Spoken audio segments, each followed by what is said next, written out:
Hello, welcome to my channel, Loc'D, and today we're starting off a project that is 14 videos long. And to be honest, I didn't know if I wanted to come on and film today because I had a migraine. It was a very long day at work. It was rough. But then out of nowhere, I got some energy to come on and talk to y'all. I know that's right. Applause. Yeah, I know that's right. Yeah. So let me do a little spill. Every year I create this thing called Blackoween. I will put the little announcement video up here. But Blackoween is a celebration of Black authors who write spooky stuff with a dash of romance. And when a dash of romance is because I started to add some romance in it for the girlies who are romance readers and love reading books written by Black authors who write romance. However, it's Spookyville for the most part. So I wanted to go ahead and do like some recommendation video. Everyone keeps asking me, what do I read? What do I read? What do I read for this location, that location, this location? And honestly, I have put some videos out, but I thought I would make this project just like a 14 video thing so that everyone knows. So what's gonna happen is that from now, while we're in April, today is April 22nd.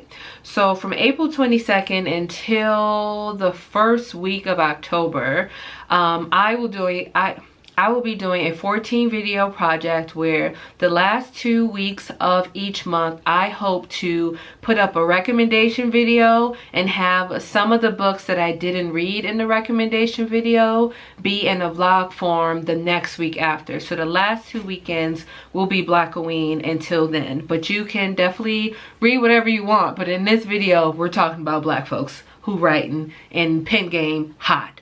Or is it hot? And that's what we'll figure out in the box. So without further ado, today I'm going to give you 10 recommendations to read for the Bayou Haunted House location in Tulish Parish, which is the first town in Blackoween.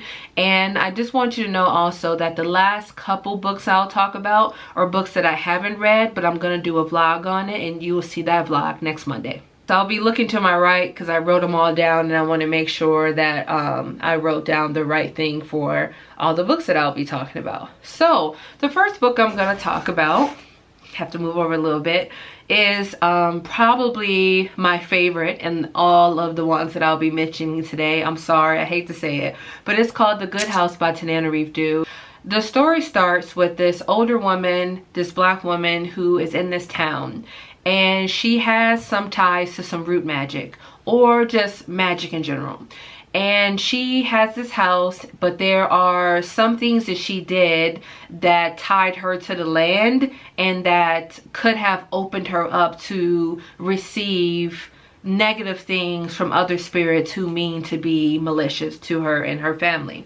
So then she passes away, and her granddaughter comes back to this town with her son and start to find out that the house and the land is not really what they thought it was. And mainly it's because her granddaughter just didn't want to get into like the spiritual things or the medium things or the root magic. She didn't want to be a part of it. But she had to realize going through the book that even if you don't want to be a part of it, doesn't mean that it's not a part of you. So there is tragedy, there is love, there is heartbreak, and there is found family a little bit in this book as well. It takes you on a ride of being like, you may know who your family is, but you don't really know them, and they may have kept a lot of secrets from you, but were those secrets to protect you, or them not telling you really set you up to be harmed by other people and other entities?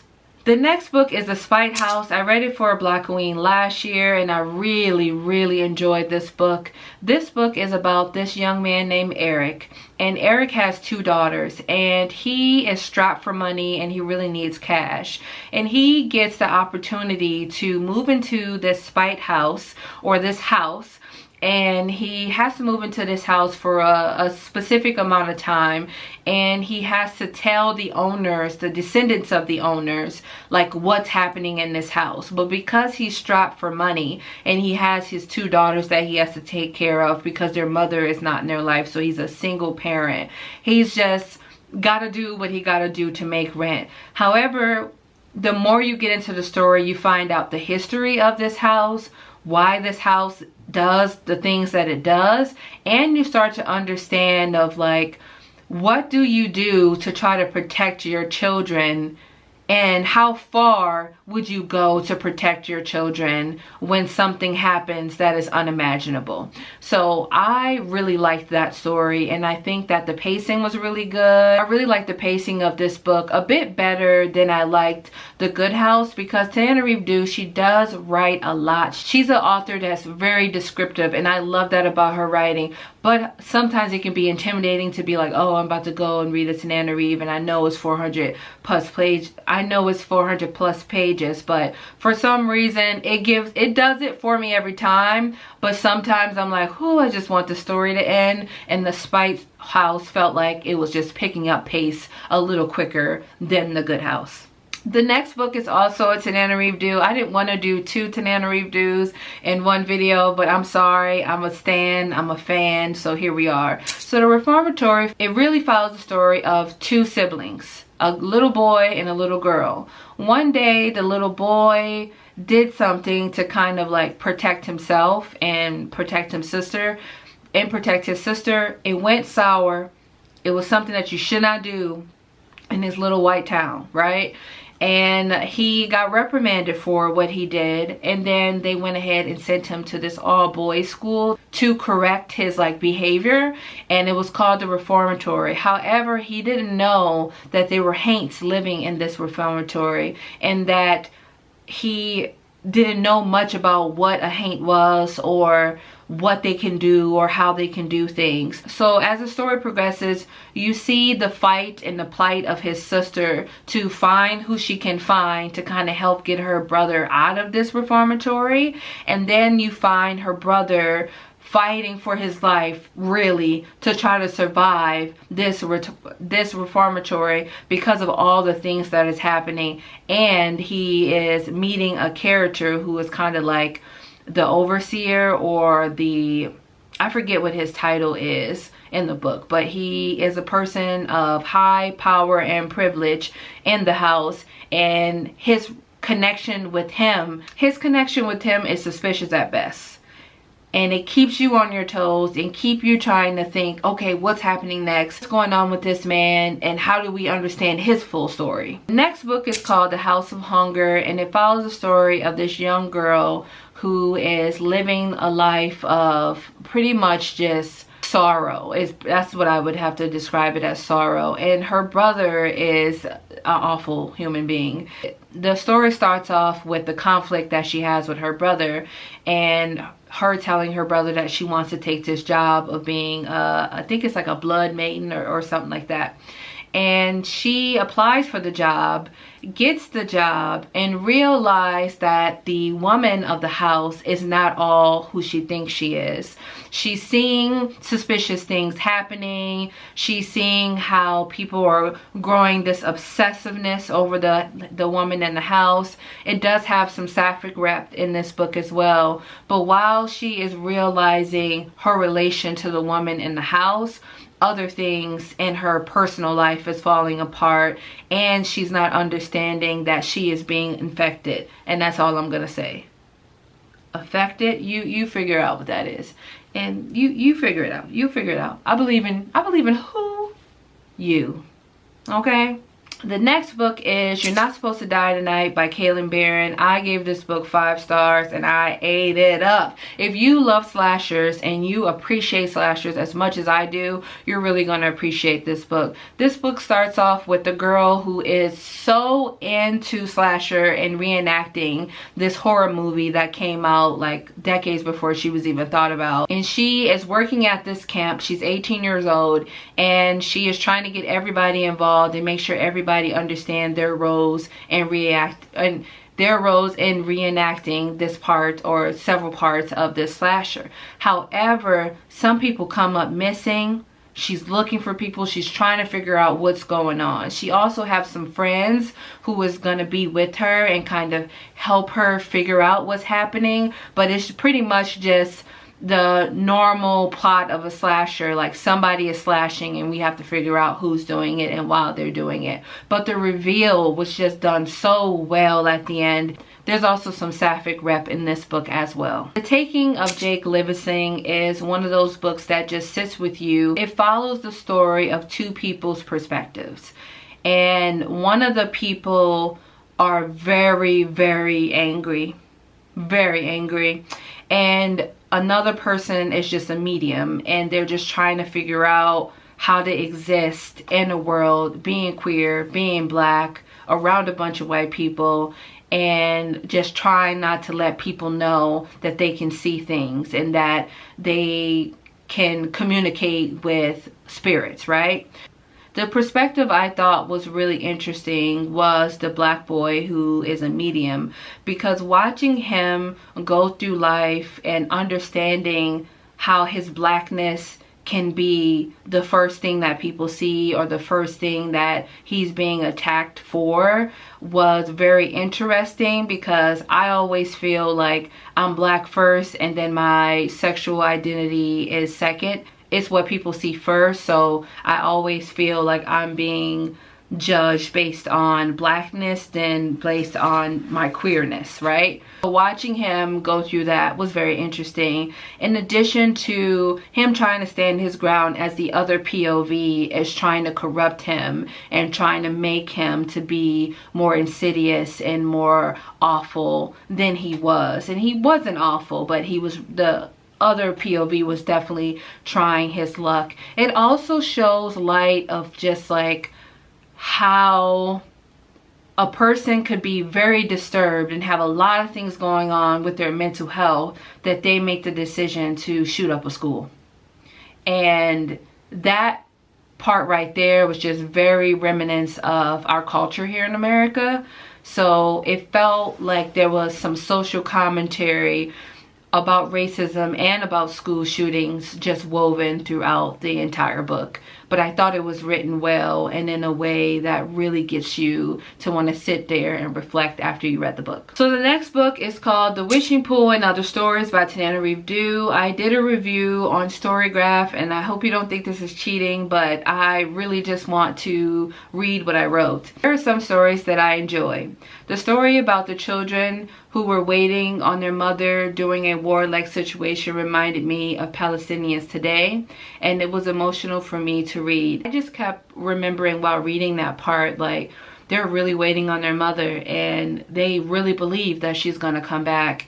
And you know, you can read more to find out if she comes back, but it's just like that hope of return just really sat with me as I was reading that book. And then I go on to say the story about ghost ships felt like a story about determination. And it did feel that way. It felt like, look, here's the goal and I'm going to meet it and it's going to happen. And it was some spookiness in it, but it felt like hope with a mission, if that makes sense. The story about the girl who wanted to be more and watching her mom have kids after kid triggered me. It did, because I felt like she just wanted to, you know, pave her own way and do her own thing, and then she just kept having to be responsible for child after child after child after child. And I just felt like that was just bad parenting, and I just found myself just getting really irritated and really upset with that story.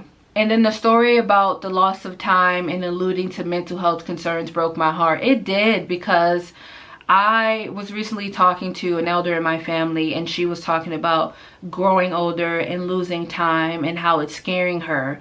And I think of that every day. Like, ever since I had that conversation, I think about like what it must feel like to lose time and just be confused. But also, that book also reminded me of Tananarive Due's other book called The Between. And The Between has to do a lot with loss of time. And one of the characters is really fighting for his life to remember things. So she does a really good job at writing things like that. Now to the 3 books that I haven't read, and I'm going to give you a review and you'll watch that review next Monday. The first book is called Within the Shadows by Brandon Massey. This is a haunted house set in the South. it is about this young man who goes on this trip with his father. And he goes on this trip trying to connect with his father, and an accident happened and it leads them to this house. And this house is creepy and he feels something is happening there. He's really unsure, but he leaves the place and continues living on his life, and he meets a woman who changes his life. Now, does she change her life? Does she change his life for the good or the bad? That is something we're going to find out. But she happens to know things and move in a way that not other people move. So he is like, I don't know. So we'll just figure out more when I read the book on like what happened between him and that girl, what's going on between him and his father and the other characters in the book. The next book is called We Don't Swim Here.